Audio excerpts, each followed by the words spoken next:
All right, here for the midweek pod. We're speaking on Friday evening. Going to cover the disaster that was Porto and think about Villa of the weekend. I'm here with Tom. How are you? Yeah, really good. Thank you. Really good. I mean, it was just chaos last night. Disaster. I don't know about disaster, but it was chaos. No, disaster probably unfair. It's 3-3 away in a difficult away game is not a disaster, is it? It's just the nature of the game. I did a quick review for our YouTube channel afterwards. I was like, I've got 15 minutes before I have to go pick the kids up. So hopped on, recorded some thoughts, and 24 hours on, I think they probably still stand. The weird thing is, and it's probably not the first time we've said this about a performance under Ten Hag, it was actually good for 25 minutes. And I don't just mean in terms of scoring 2 goals. Obviously, that's good.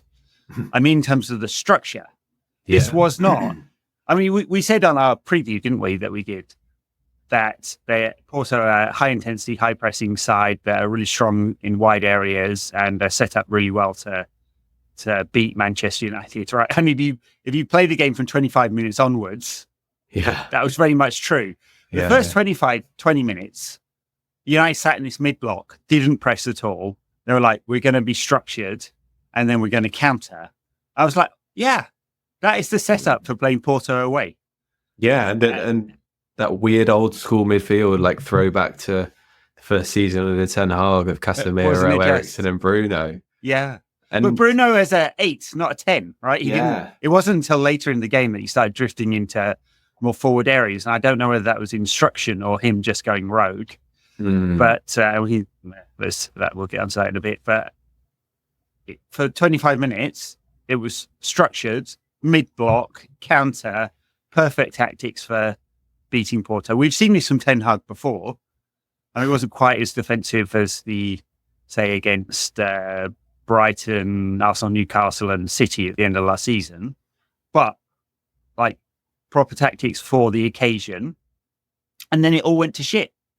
Yeah, and even like I feel like we'll get onto Rashford as well, like properly, I guess. But and the halftime madness, but just the way that he was running at defenders, and he has been like that over the past 3 or 4 weeks as well. Like he looks back to his best. Like it was like watching Ronaldo running at a defense for that goal that he scored. It was just it was actually almost like unbelievable to see, like compared to what he was like last year, and that's even what we won from him. Even in the Liverpool game, where there was like times where you think, just run.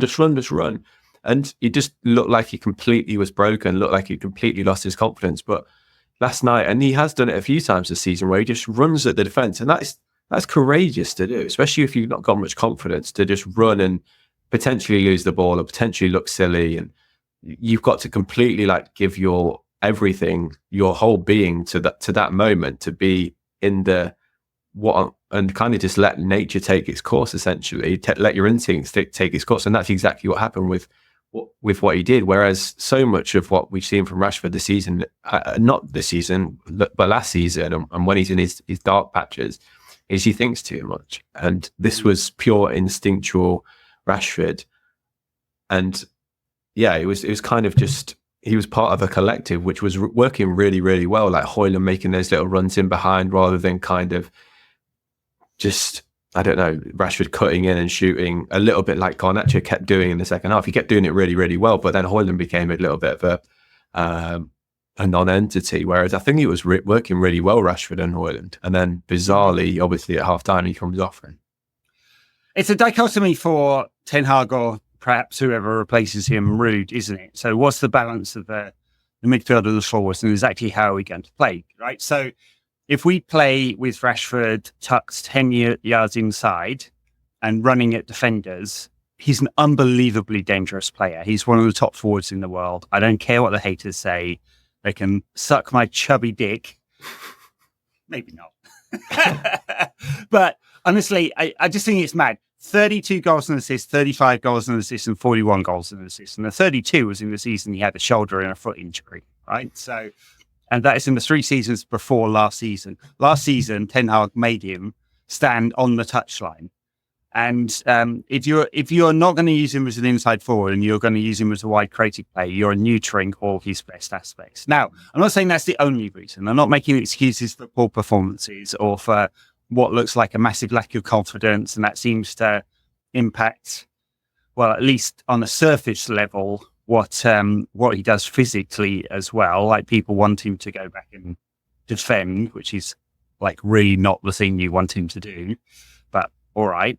I mean, he dropped from 22 sprints per game on average to 19 from the season before last to last season, right? So it's a meaningful drop. It's a 10% drop in number of sprints per game. Something was happening with him. But we've seen signs of him getting back to his best. And that first half was great. Running at players. I don't care if it doesn't work. If he makes 5 take-on attempts and gets one right and scores a goal, that's fine. That's good. Right? Yeah. That's what you should be doing. This is the problem with exactly what you want out of Marcus Rashford.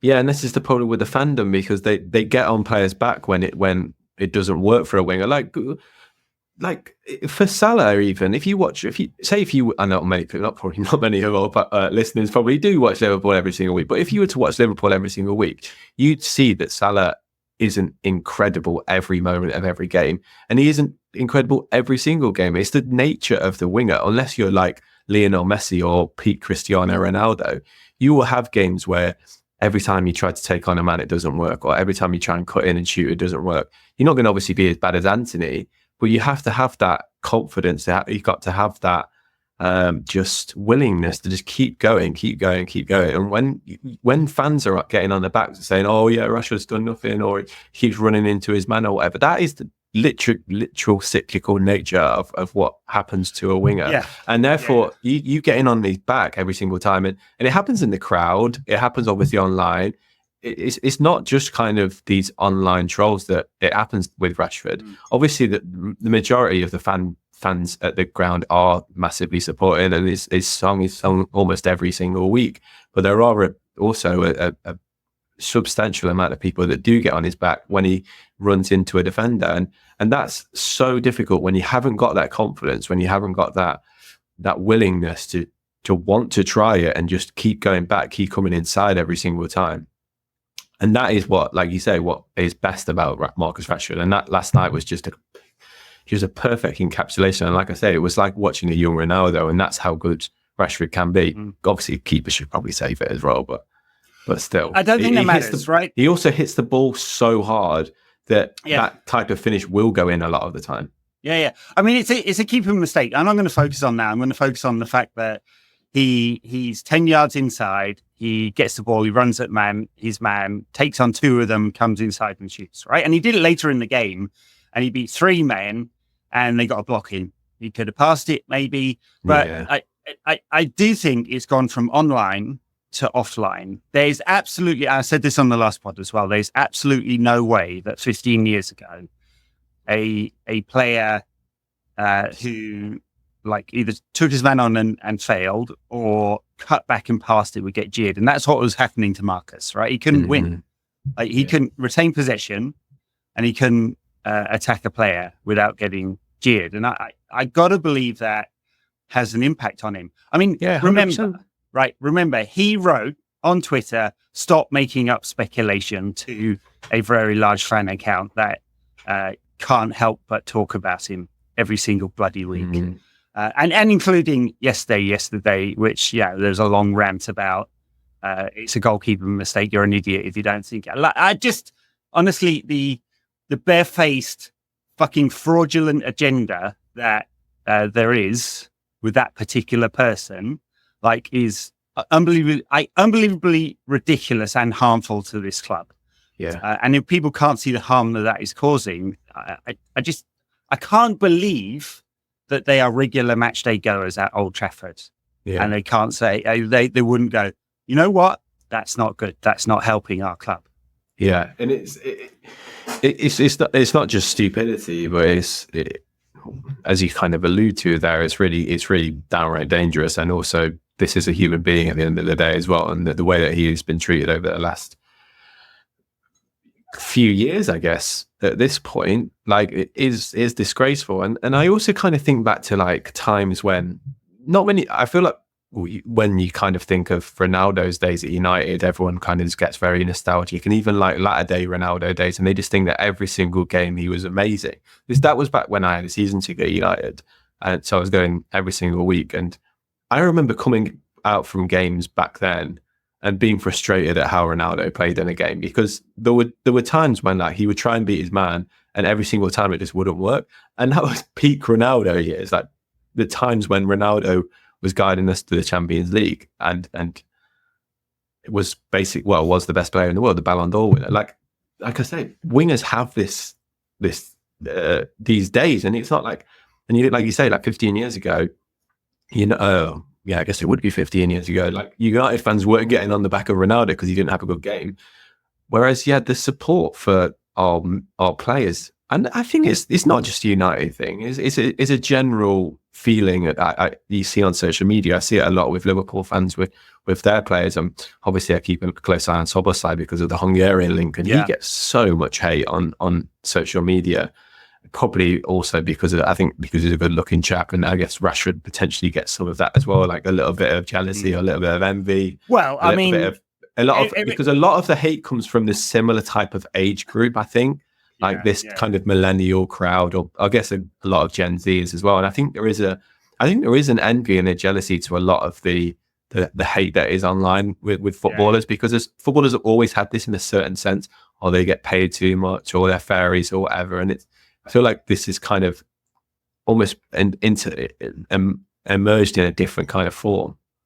I think that's probably true. I'm obviously not a Gen Zer, so it's a little hard to get inside their heads to keep up with Gen Z culture. I have to ask my 11-year-old for I'm honestly, what an old man thing to say, but asking my 11-year-old to explain all the in fact it's actually the 7-year-old who's got the dictionary of all the latest terms and stuff like that. But in terms of fan culture, yes, it's very, very online. I do think there's a thing in politics as well, where people are too online, and there's a certain kind of bubble that happens there that's not real, and that I do think that is true. Now, if I was a player, I would just not.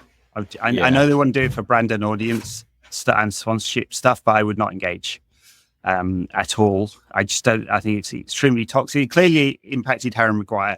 There's something different with Harry Maguire that it didn't really translate into the stadium. I mean, there were a few groans or you make mistakes or whatever, but I think generally speaking, actually being out of the team has helped restore some of his reputation a little bit. And I think there's a general sort of admiration for what he is as a type of human, if not like what he is as a footballer, right? He hasn't quite lived up to the price tag and all that. There's one other thing with Marcus Rashford, and obviously people hate me saying this, but like, look at any post about Marcus Rashford and there's a whole bunch of people with monkey emojis. Like you can't get away from the fact that that is extremely prevalent in the discourse, right? Now, I'm not saying that criticism of Marcus Rashford is not legitimate, or that is all about racism. But I'm saying there's a large number of critics of Marcus Rashford who are racist in their criticism, right? Yeah. I hope people can see the distinction there. It's not all about that. It's justifiable to criticize him. I do think supporting a club, generally speaking, in most occasions, especially in the stadium, is about supporting the team. Now, fans are always frustrated. Fans voice their opinion. It's not the first time people have booed a player at Old Trafford. It was extremely rare, like through the 90s. I remember I was at the game where Ryan Giggs got booed, and he was in one of those really bad fallow periods. I think he was getting Blackburn. And it was absolutely shocking at the time because I just hadn't ever heard it before, right? So there's definitely a generational change. But the players are not, like, the players want the atmosphere. They want the positive atmosphere. And the fans at the same time want the excitement. And the sight of Marcus Rashford running at players like he did last night is one of the most exciting in football. That's what we want. Yeah. We want him to be playing well, we want him to be confident, and we want to support him. Honestly, the kind of toxic stuff that has gone from online to offline, I don't think it's helpful at all. I wasn't watching the most highbrow TV shows today, but I was watching Zlatan's episode of Hot Wings. Right, okay. this will make sense. It is related. But the guy who presents the show asked him what his favourite chant was about him, and obviously it was the United one. And he said he kind of described how he felt when he first heard it.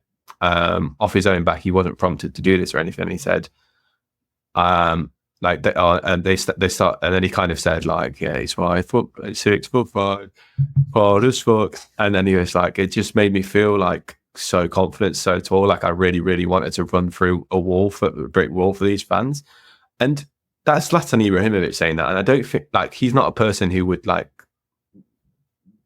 deliver platitudes. He doesn't need the confidence, but he was openly admitting that like this like moved him, and he was like, I wasn't even playing at my best at this point. I really wanted to show them exactly what I've got, because this really meant a lot to me. And like I say, I don't think he's not the person who loves platitudes, and he doesn't want to be liked, that type of thing. He's kind of a bit of a maverick, and I think when you hear someone like that saying that, and then you think how much it actually affects him, he hears it on the pitch. You notice that it was on for like literally sang for 45 minutes. Like, and then you think about the reverse of that and how damaging it can be. Because Rashford he's a quiet boy. Like he's clearly a confidence player. He's clearly a temperamental player as well. Like he's a guy who needs a shoulder around him. He needs a hug. He needs, like, we saw like what Mourinho did with him, and like the way that he kind of tried to provoke Rashford, like it just didn't work. Like his treatment of him didn't work. Whereas when he came back under Ollie, he was quality, and then in the first year under Ten Hag, he was quality. He needs our love, and all the players need our love, and that's our responsibility as fans to be able to give that to them. And I think one of this might sound ridiculous considering how many problems there are at United, but I think the negativity is also a massive problem. That like we spoke about like potentially Southgate taking over, and if he did take over, he wouldn't have that goodwill. And yeah, obviously we've spoken about reasons why we wouldn't want him, but that positivity, that kind of belief and that love, I guess, that we had under Ferguson, where everything just felt united, from the fans to the players on the pitch to the manager, that is completely just eradicated, and it's just so negative. It's like Arsenal when it was like peak the worst of the Wenger years and Arsenal fan TV and all that nonsense. Like, and I think that really is damaging. Like from what players receive on social media to the stadium when United fans are singing about Van Nistelrooy's name. And I understand it. I understand it all. I understand the grief, and fans are going out in their droves and they're spending all their money and they're going all these places and stuff. And obviously even fans on TV are committing to the club. They're spending money on shirts. They're watching the games. They're signing up to subscriptions. They're taking moments of their life to watch United. But it is our responsibility to kind of keep us together. And I think that is the biggest thing that needs to happen under the new manager, which, yeah, I think has come to this point, and maybe will come to this point after Sunday, is that we have to be collective. And it's not going to happen because we've got people online who are literally chasing clicks for, and we all know who they are, basically to feed their ego and to feed their coffers.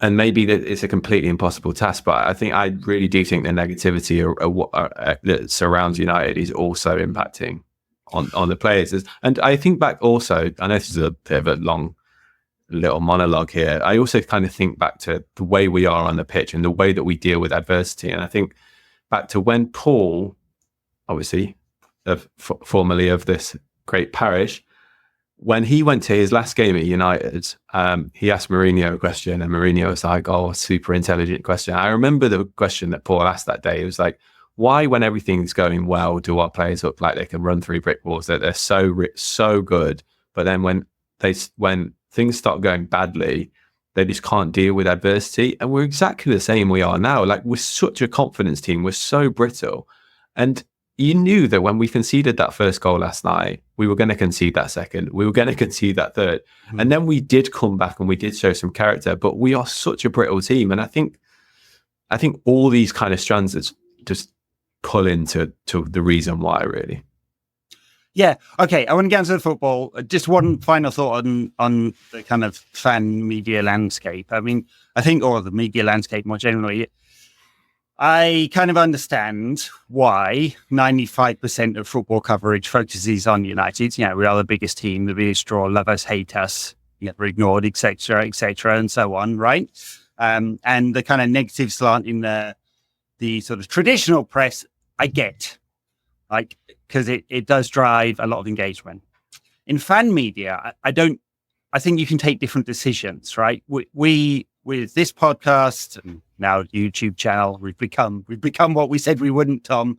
I like to think we take a rational, analytical view of things, and that has created a ceiling for our growth in terms of audience numbers, and it's just a decision I was comfortable with. I hope everyone else on the show is, right.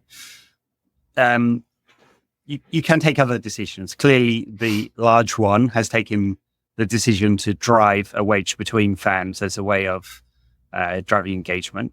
That's what they've done. It's entertainment for people. All right.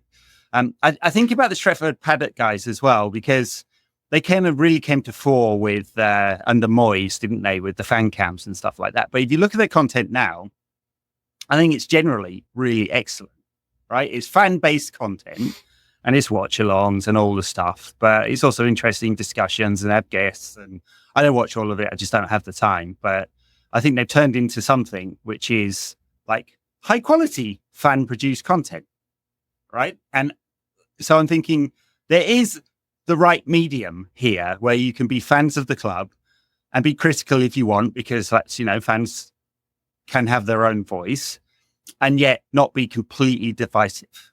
Mm-hmm.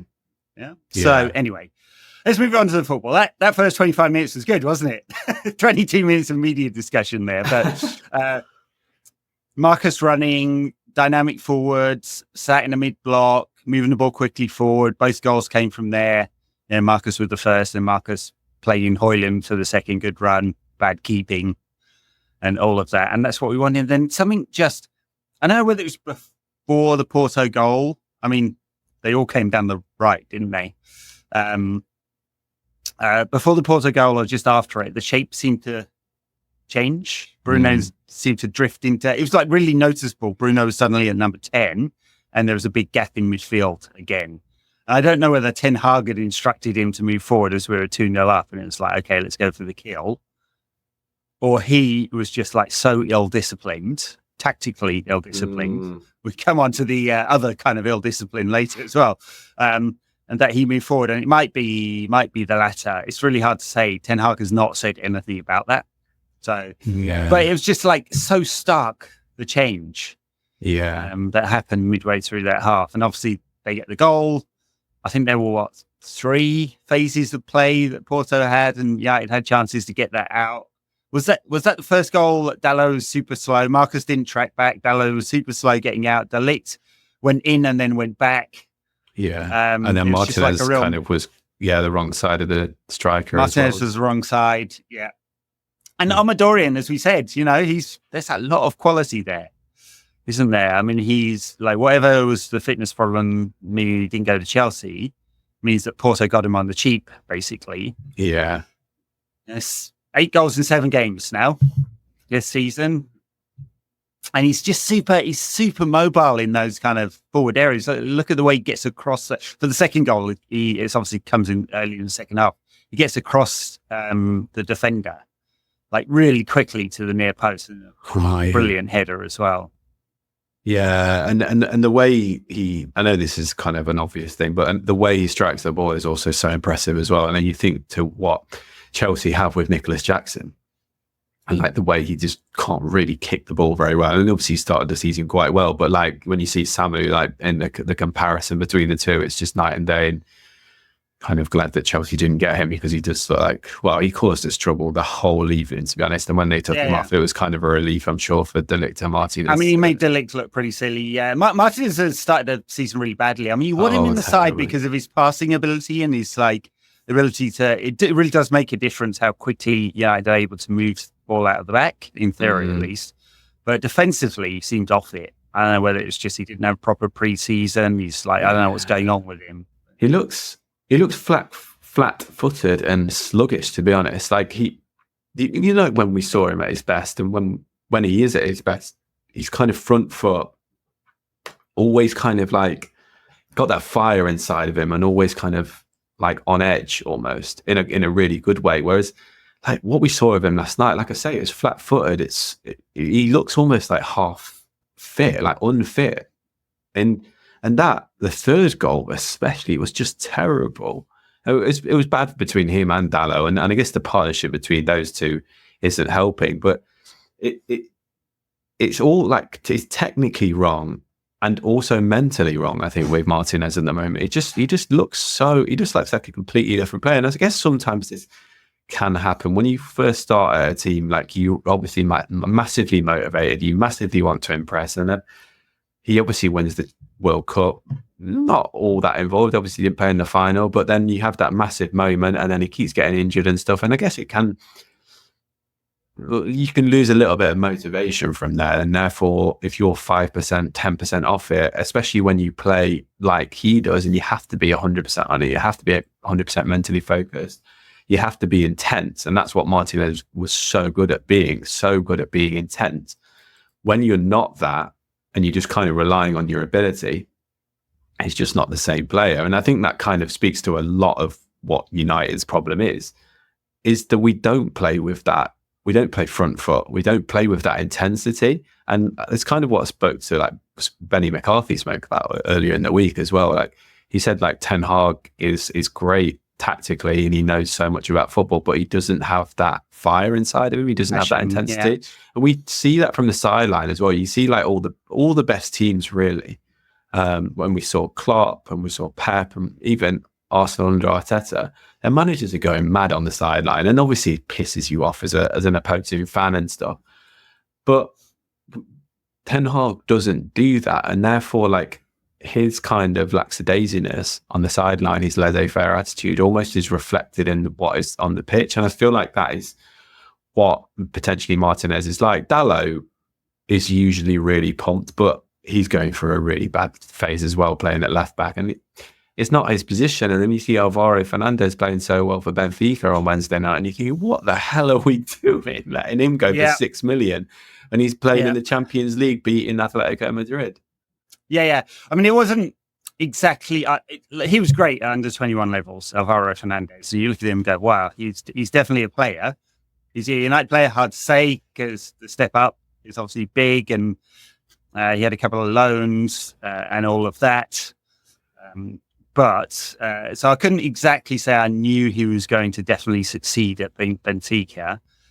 He's been fortunate in that their other left back moved on, and so he's like been able to claim a place in the side. He's played basically every game this season, right? And been excellent by all reports. Right, statistically, he definitely is.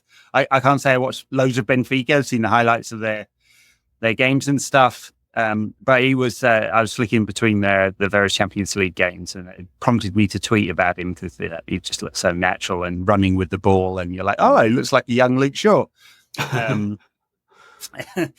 If only we had one of those. So yes, I mean, where were we in terms of the manager and the Martinez and the passion? Like I'm kind of reluctant to be reductive. I don't think United are failing right now because of a lack of passion. I do think the two things go hand in hand, right? If we didn't have such a horrendous defensive structure, the 24th time in which an opposition has scored more than 3 goals or more against a Ten Hag side, right? No other team in the top 7 leagues during Ten Hag's reign has conceded 3 goals or more that many times. The last 5 away games in Europe, 3-4-4, 3-3 scored against us. We haven't won any of them. And yeah, we've also scored one win 12? In 10. The last 12, 10 away games. Scored something 12 like that. Goals in our last 4 away games as well, and not won any of them. And keep losing them. Yeah. So, man, right. So I think it comes first down to the structure of the team, particularly like the defense, out of possession defensive structure. This is why United are failing. Ten Hag doesn't seem to be able to get the balance between the attack and the defense. We can have one or the other and not both. right? And I look at this squad and go, that cannot be right. It cannot be right that we're not able to do that. So I think it's 80 or 90% the manager's problem here. The passion and fire, it comes from feeling confident and really caring, and the fans being up for it as well, And like the analysis that none of these players want to play for the shirt. Well, like there's been like knobheads on Twitter been saying that for the last 10 years, right? Ten Hag's bought 21 players. We just go out and go, have you got passion and fire? No. Oh yeah, you're our guy. Yeah. We want someone who doesn't give a fuck, right? So I just it seems like 5-year-old analysis to me. We need it. We need the work rate. We need the passion. We need the work rate. But most of all, we need the technical and tactical coaching and structure. And it doesn't feel like the players have down tools as well, like in the way that we came back as well. It just seems to be like, obviously from a tactical perspective, it's obvious, but then there just seems to be a little bit more as well. Like it is just like a lack of confidence, which just doesn't seem to him.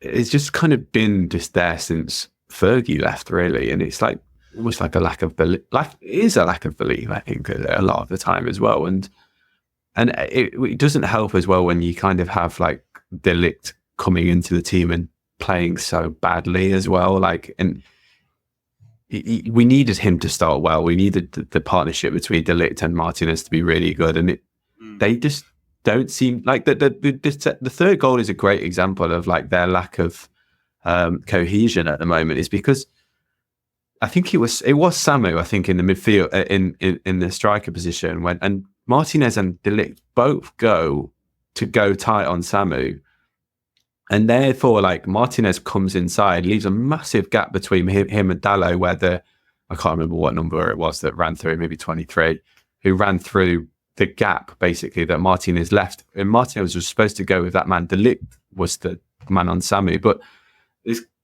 I don't know if it's a communication issue or just kind of not understand. Well, I don't know, not reacting properly to what's going on, or maybe the communication issue with Dalot, who looks at times in that left back position just like he doesn't know how to play there. He doesn't know his angles correctly, and I don't know. There's something not right between those two, and therefore you kind of see Maguire come on. And I don't know if Maguire and Evans came on because De Ligt, and that was just a real bizarre double substitution. Yeah. Anyway, like it surely isn't a thing that because they've played so badly that they came off. But then no, I don't buy it. This is on the manager, right? Martinez and De Ligt are both good players, and you can say, they should sort it out. But we've swapped Maguire, Lindelof, and Wan-Bissaka, and Shaw's obviously injured, and getting the same stuff, right? He looks the same. We bought De Ligt, who's a good player. He's got his weaknesses, pace and so on, and he's a decent passer, but not a great one. So, but he looks exactly the same. Midfield looks exactly the same. The lack of potency up front looks the same, unless we flood the zone, right? Get players moving forward, and then we can't defend. So, it is down to a decision by the manager. Now, I said earlier I couldn't understand why we went from a mid block to stretching the game out. We score goals when we stretch the game out. We actually scored goals on the counter last night, which was the first two at least. And we stretched the game out, and that's how we generally score goals under Ten Hag. But then we're defensively really porous because we have one or two men in midfield having to cover a 50-yard area. And that's how Porto ended up getting back into the game. It's how they scored a third goal. It's 3 passes from back to front, not long balls as well, just straight through the middle of us. Yeah. And it's the classic, that and the cutback, the classic goal against Manchester United. I just think it's almost entirely down to how Erik is coaching this team, how he's coaching is kind of, I know it's a bit derivative. It means a lot of things, right? But the work they're doing on the analysis, in the analysis and the video analysis room, the training session that they're doing, it has produced this team, right? It's not 11 players gone on a Sunday pub side going, all right, you're there, shape, lads. Yeah, all of that kind of stuff. Right? It's not that they've had hundreds of training sessions under Ten Hag. He has produced this. This is what he wants. And we're doing the same thing over and over again and failing as a result. What was bizarre about this game is that Porto stopped playing. They almost showed us too much respect in the end. Like, I think from about minute 60, they completely stopped playing. They completely stopped their forwards. To 5 at the back, yeah, and they didn't press our centre backs, and they kind of just allowed us to creep.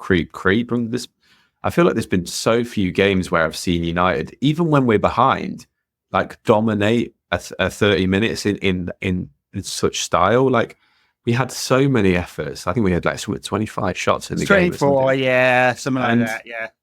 And the way that they kind of just stepped off us, it did feel like, it felt like they showed us way too much respect.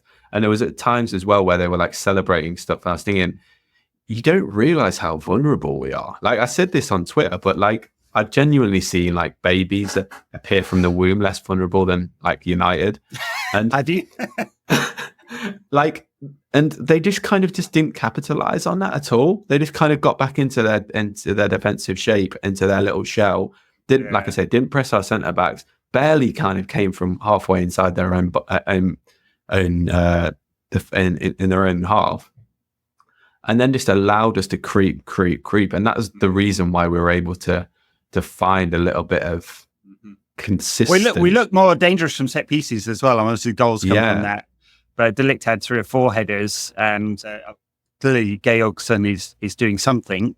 We do look more dangerous. I mean, I guess it's a truism, isn't it? If you work on something, you get better at it. And United have now been working on set pieces. So one of the coaching changes they made in the summer, paying off. But you're right in terms of us creeping into the game. I don't think we had a lot of good quality chances, though, in that last 20 minutes. So we're at 1.6 XG, so 24 shots, but a lot of like speculative ones or block shots and so on. Yeah. So. Garnacho looked really threatening on the left-hand side. Like, there was a few like really nice like cuts in and some really nice shots. He always is, right? Yeah, I mean, it mitigated the madness of changing out Rashford.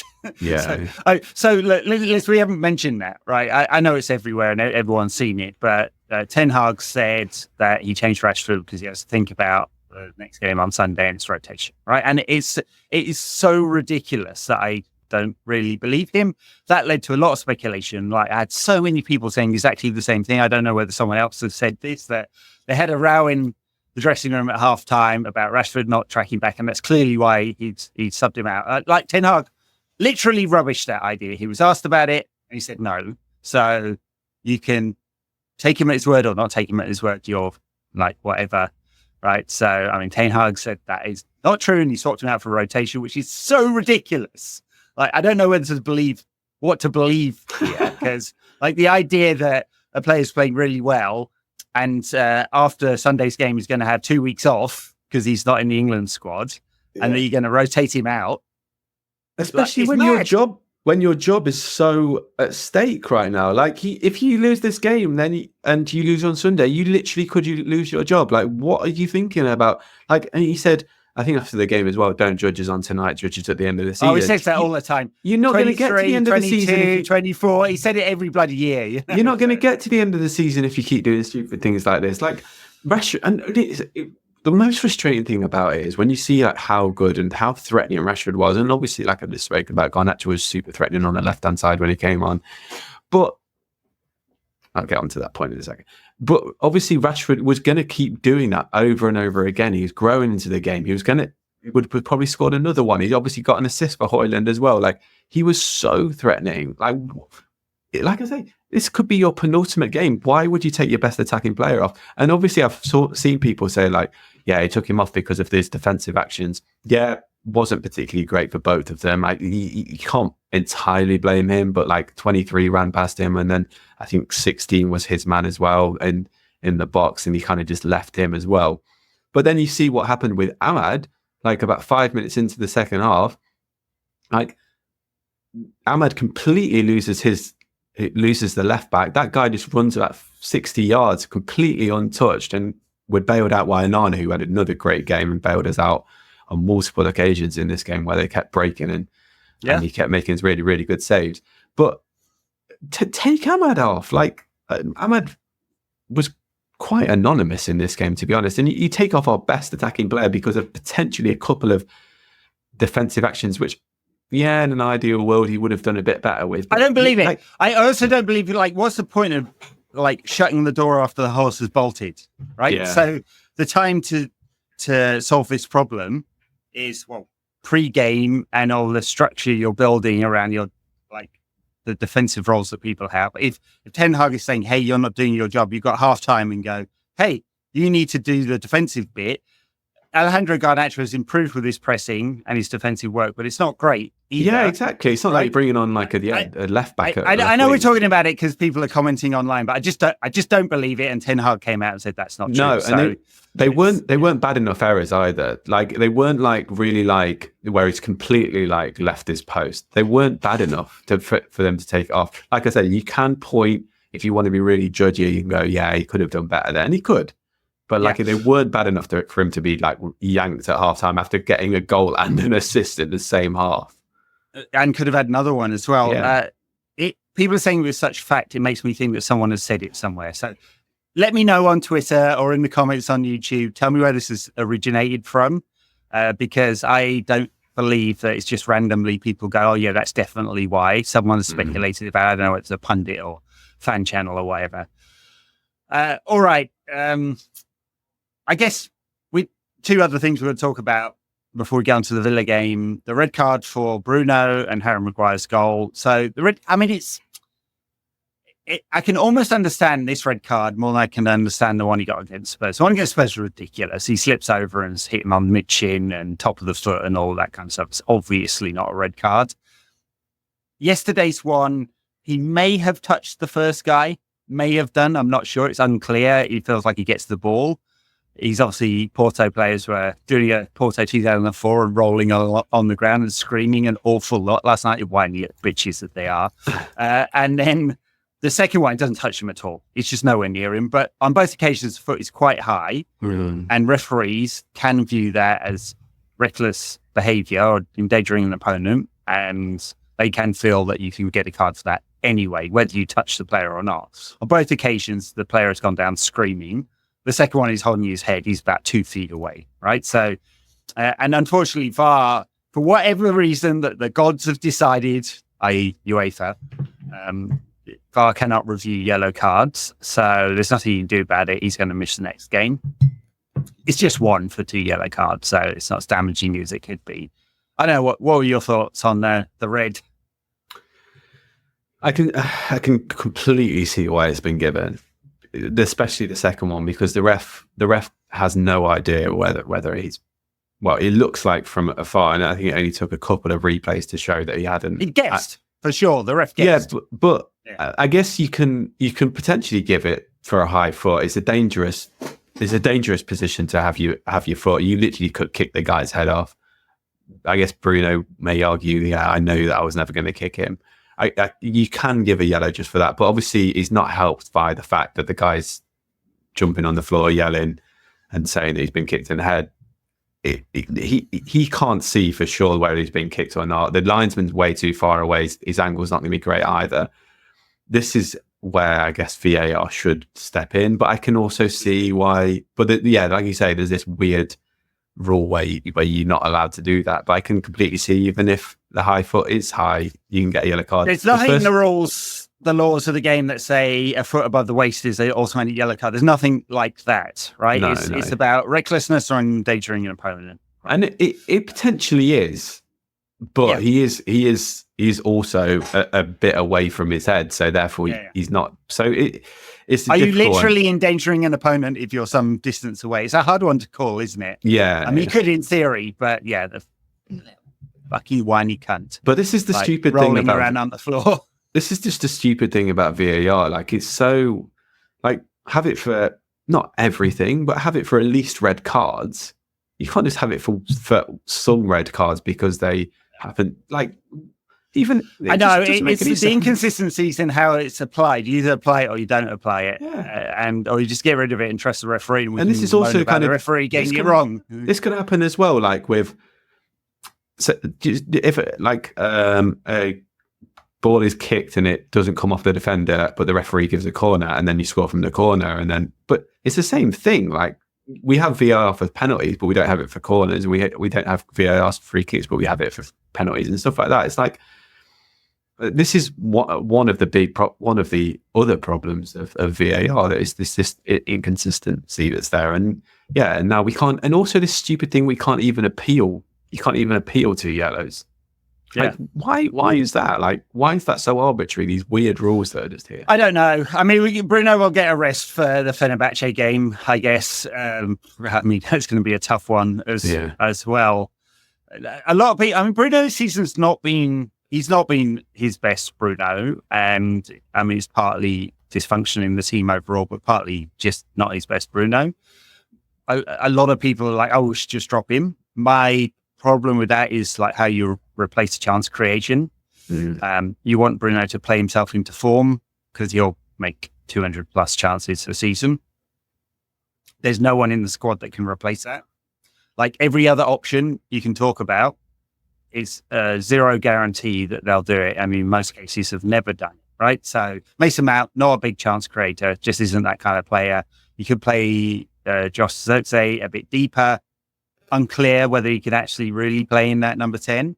Definitely can't play at 8. Ahmad, don't know, maybe. Who knows? Like, just never done it. Never done it. So there aren't really any other options other than we need to get Bruno back into his best form. I can understand why some people get frustrated with Bruno and the ill discipline and stuff like you talk about in the first half. That is one of the things that will always let us down, I think, with him, because he hasn't got that discipline to play in a structured system. I don't think. Maybe he does, but I don't think so. However, what Bruno has given to United, which I think a lot of his haters completely forget about or completely overlook, is the fact that when I kind of said about Martinez and he doesn't have that, he's not quite on the front foot, he's not quite as intense as he is at his best. Bruno is that every single game. Like every single game. He might be a whiny little bitch at times, but he is always on edge, always super passionate, always super intense, always super confident, always wants to get on the ball, always wants to make something happen, always wants to just lead by example. And that's when you think back to the best United teams throughout all the glory years, every player was like that. Yeah. And it speaks to his personality that despite how good he is, like, and you see, we've got loads of great players, like even someone like Casemiro, like De Ligt, Martinez. They're all, I would say, equally as good as Bruno. But Bruno is that every single game without fail. He might have like bad games. He might give the ball away a lot, but he's always like, his personality, his mentality is always on point. It never drops. He's never like in a mood where like, oh, all these players beside me are letting me down and I'm the only one who cares or whatever. He actually goes the other way. He kind of like completely loses his head because he's trying too much. And people forget that about him, and you always think if we had 11 Brunos in the team, it would be a completely whiny bitch team and we'd be massively ill-disciplined and we'd give the ball away all the time.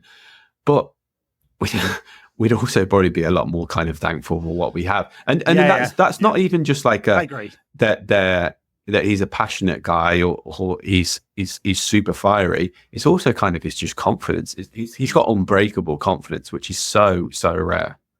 Yeah. I'm still totally behind Bruno, despite the valid criticism of some of his performances. It's style of play. He's just going to be like that always. I remember when he signed to United and Paul was super excited and I burst his bubble by saying, I think this is an exact quote. I think we will I think our view of Bruno may change in a difficult away game in Europe where he gives the ball away all the time. I think it was my analysis of him. So anyway, 5 years later, I'm like, no, I knew. No, I on balance, we want to play maybe, I don't know whether this is a right comparison or not, but if you look at Cole Palmer this season, he's playing as an out-and-out number 10. They're not asking him to drop back into midfield. He's there to score goals and create goals, and that's what he's doing, and that's what you want of Bruno. And I think this experiment with him as a double eight that Ten Hag is trying to extract in order to get some kind of something in midfield, which still doesn't work. Like, it's the balance in midfield that's wrong, not the balance at number 10. On balance. Sorry to say the word balance 15 times in a row there. But I think that's the problem, the structure, not the players, even if there are valid criticisms of some of the player performances. All right. Talking about structure and balance, we are playing Villa on Sunday, and they are a very well-balanced team. And it shows you what you can do with a coach who really knows what he's doing. I mean, Emery is he's kind of specialized in taking mid-rank clubs and getting them to overperform. Yeah, I think, and that's kind of what he's done with Villa. No slight on Villa there, because I think their history over the last 40 years is they are a mid-rank club, and sometimes even worse than that. And he took over a good squad. They had a good squad, and obviously Steven Gerrard has absolutely no idea what he's doing, and turned that team into much worse than the sum of its parts. And it just took a good coach, and they've added extra players, got very ambitious owners who want to spend a lot of money, more money than they can actually afford, and they want to build a team. And obviously you saw them beat, I'd say, a Bayern Munich side that is in some transition at the moment the other night. So not a massive surprise, and they did it by being extremely well disciplined defensively, and having John Duran up front, who's spectacular as a player. And so it's going to be an incredibly difficult game for United. It's not any surprise as a piece of analysis, but they're extremely disciplined, Villa. They do have some very nimble, flexible, quick, direct forwards. Once again, I am saying to you, I think we're playing a team that are well set up to beat us. I kind of wonder how Wednesday night will work for them. Will it kind of have sap their energy levels because of how much they put into it, or will it have kind of energized 24 hours extra rest? Yeah, or will it kind of have energized them and think, oh yeah, we're the real deal now, and we're going to go on batter United on Sunday at home as well. Like, it can work one of two ways. But like you say about Emery, he is a master of these sort of clubs. And I think I can't remember who it was who was talking about it. I think it was Morgan Rogers. He was doing an interview with TNT after the game, and they said, oh yeah, we did an hour and a half analysis before the game literally on the morning of the game today, like just looking at Bayern's weaknesses, and John Duran was looking at like where Neuer will be, and he knew that this moment would come and stuff. And you think that type of studiousness would just not wash with certain teams, and like I guess there's potentially, well, definitely why he failed at PSG. Imagine trying to tell like Neymar to watch an hour and a half video worth of analysis. Make sure you track back into zone 14 when their fullback overlaps and we've got a mid block. No. I mean, I can't imagine it. Arsenal's a different case, though. I mean, I wonder whether they would just. I know they were in a bad place, Arsenal, and it wasn't working out. But I wonder if they just waited a little bit longer with Emery, whether he would have developed that side. They had patience with Arteta 3 years ago. I meant to say this earlier, actually. Almost 3 years ago to the day, there was a massive protest of Arsenal fans at the Emirates wanting Arteta to get sacked. Yeah. And by the way, that is not me making the case for giving Ten Hag more time. We are done with Ten Hag, right? We've got 123 games of evidence now that we're not progressing to something. No. Like, except for a pile of shit. But yeah, Emery, I like the studiousness. At times, I think his teams have been a little more defensive than I would like. He's not. There's a real trend, I think, amongst almost every elite club, in fact, like mid-rank clubs as well, to have a very clear identity. Like, if you look at Brighton, Hertzler is slightly different than De Zerbi and slightly different than Potter, but they're of a theme, right? Mm-hmm. Clear identity. There's not a massive transition. I suspect that's what Ineos have as a kind of vision for United. And I suspect that's what we'll do for Ten Hag in the end. Emery is not that. right? He is a little more pragmatic than like I have a clear identity. His Villa side were way more attacking last season than I expected them to be, like way more. And because I guess he's looked at the squad and gone, I have a load of really good attackers in this squad right now. So, yeah, and they've made that better with Morgan Rogers as well, who I think is just fantastic. Like he's so good at dribbling with the ball, so good with both feet, and he's starting to add the goals and assists now as well. And his kind of body shape, the physicality that he has to say he can say he's a 10, and his technicality that he has, I think he is really, really good. And like this, the ceiling that he has is ridiculously high. And I think he's going to be at a really, really big club, because this is only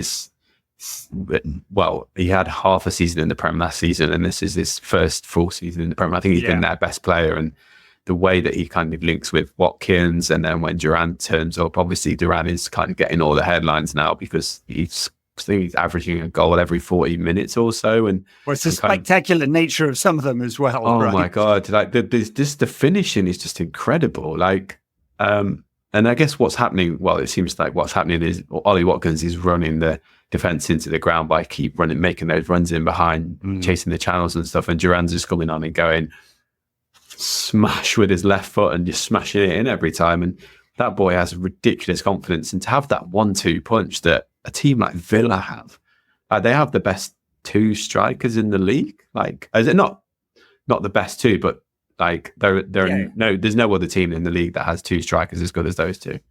Yeah, well, no, very true. Look through all that. I mean, obviously Haaland at City, but they don't have a second now that Alvarez is gone. Arsenal definitely don't have anyone of that kind of quality. Liverpool, well, Nunez has one of the worst finishing rates of any trade. I mean, literally, like he's below 20% conversion rate. I mean, I was just looking at the team they put out against Bayern. I mean, obviously had Philogene, Rodgers, Ramsey, Watkins to the front four. Yeah, they were Bailey kind was of brave injured as well, wasn't he? Sorry? I think Leon Bailey got injured in the wall. Yes, right, yeah. I mean, they were brave in the summer in that they sold Douglas Luiz and Diaby. Yeah. They kind of made a decision that they could lose those two and then prove, see whether that is true or not. But they signed Nana, who's fitted in really nicely as well. He has done, yeah. I mean, it was interesting with Onana. He cost around about the same as Ugarte did for United. I guess United decided they wanted a different profile. Onana is a massive space. He's not great with the ball. They kind of know what they want of him though at Villa. Like they're not asking him to spray the ball around. I mean, not like Ugarte is either. So, but I think that also kind of shows to like Emery's qualities and adaptability, which Ten Hag has not shown at all, because Douglas Luiz and replacing Douglas Luiz beautiful on the ball, like he's so technical, and replacing him with Nana, who's completely opposite, really, a runner who has scored a few goals, I think, already this season, but like you say, not technically the best, but it's worked immediately. All right, so in terms of system and setup, I don't know what he's going to go with. I mean, he took Rashford off at halftime, saying it was rotation, needs him fit. That kind of suggests he's going to play on Sunday. If he doesn't, and he has this game off and another 2 weeks off, that would expose as a lie that excuse. But Garnacho, he didn't have a very good game at the weekend. Garnacho, well, no one did really. I mean, he ran and ran and ran. He's been brilliant in fits and spurts, hasn't he? He almost looks better off the bench. I'm not saying that. I mean, he's a brilliant player and his ceiling's really high, but he's still developing. So it seems like Ten Hag doesn't want to play both of them. And when he does, it doesn't really work for United. So you can only really do it if you play on the counter. United could do that. It'd probably be the sensible thing to like at least like not a super defensive setup, but a kind of mid-block setup, pacey players, try and get behind the fullbacks. Ezri Konsa may play at right back as well. There's an opportunity there, I would say. Good player, not that dynamic. I don't know. I'm clutching at straws here to try and find an option for Ten Hag. That seems like the best one. Chaos ball. I mean, chaos ball, and we concede 3 goals, don't we? Yeah, we'll get out of those. Oh, dearie me. Okay, yeah. There you go. I was trying to do some analysis, but yeah, we're going to lose. Jeez. We are. And then hopefully we'll have a new manager next week. Oh, man, I'm so tired. For NQAT Extra, which you can find on patreon.com/NQAT pod or on the Apple Podcast feed, we're going to talk about managerial options. I know this is one that has been gone over, but it's kind of difficult one because there's a lot of reasons to say no to most of the leading names, and some leading names that are unavailable. Anyway, we're going to talk about that in a bit more depth. I guess that's it for this midweek pod. We managed to drone on for an hour. I hope you enjoyed it. Thanks for listening. Thank you, Tom. Thank you. Catch you after the weekend game. Bye now.